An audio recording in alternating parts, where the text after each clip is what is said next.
First up, there are no plans for citizenship. There are proposals. There are proposals from one party, because there's only one party in the whole of Scotland that is I should say one of the main parties in Scotland which is actually engaged with the referendum debate, and that's the SNP.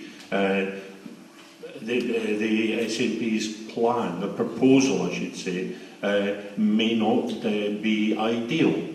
I don't really care. It's certainly not a reason to vote no, because what will actually decide on citizenship will be what goes into the written constitution, not what goes into the Scottish Government's white paper, but what ends up in the constitution.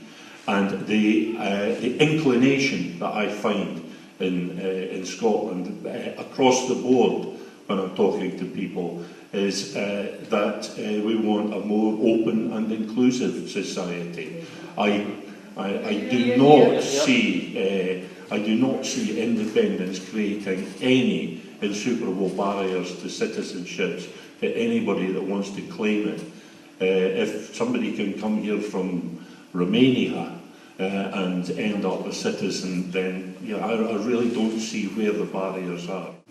So there's no reason why we would shut our borders to MD, and actually, to be honest, I think a lot of my northern brothers and sisters are hoping that we open the borders and let them come up if we get independence, because a lot of them are telling me to run where you can, and we'll come with you if you get it. So I don't see that being a big fear of anybody, because I do see it being a more open and fair society, somewhere that you can come to and not feel like you're being persecuted like you can at the moment when you come into the UK.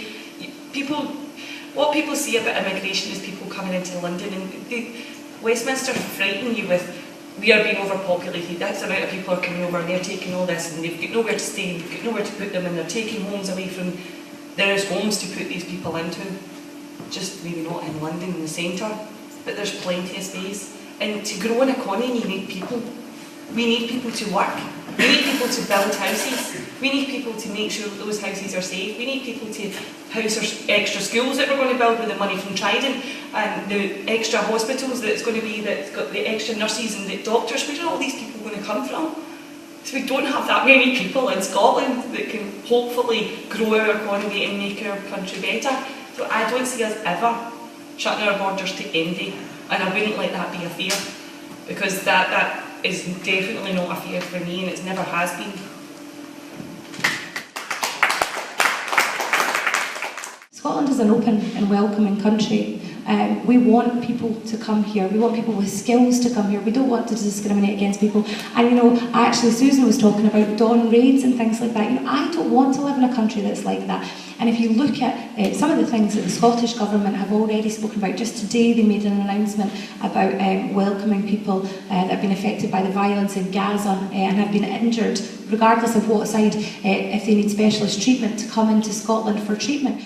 But there's also 1.1 million Scots and Brits in Spain at the moment. And I'm kind of concerned about things for them, because if the UKIP right-wing driven agenda, which is driving the Conservatives and the Labour Party at the moment at Westminster, has its way, there will be an in-out referendum on the EU in 2017. What happens to people that are living in Spain if the UK comes, in France, if the UK comes out of the EU? That concerns me more than the thought that Scotland would be intolerant to people of Scottish birth or generations coming back, because I think that we will have a progressive immigration policy. It's one of the main reasons I'm for a yes.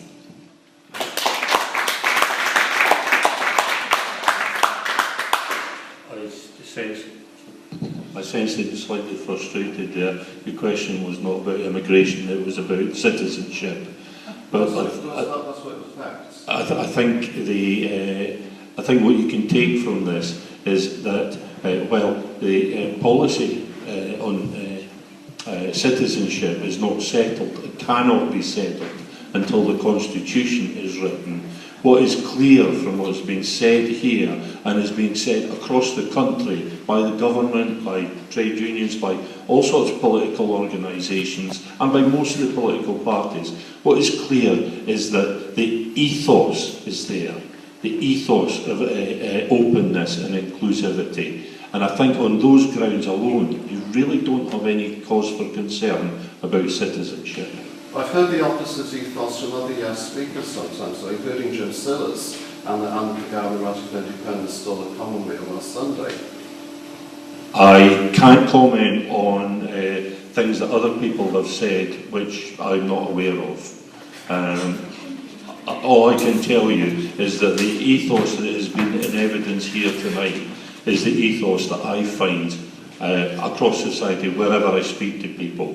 It is an ethos of openness and inclusiveness, and that is what will prevail in an independent Scotland. I'd like to say thank you everybody for coming along to the meeting. You're the people who make Scotland a vibrant democracy, and I'm glad that you have a thirst for knowledge and that you've made our efforts as radical independents worthwhile. And remember, it's okay to be ambitious about your country. As John F. Kennedy said, it's all right to dream, and we can dream of a better Scotland, and we can vote independence on the 18th of September. So thank you.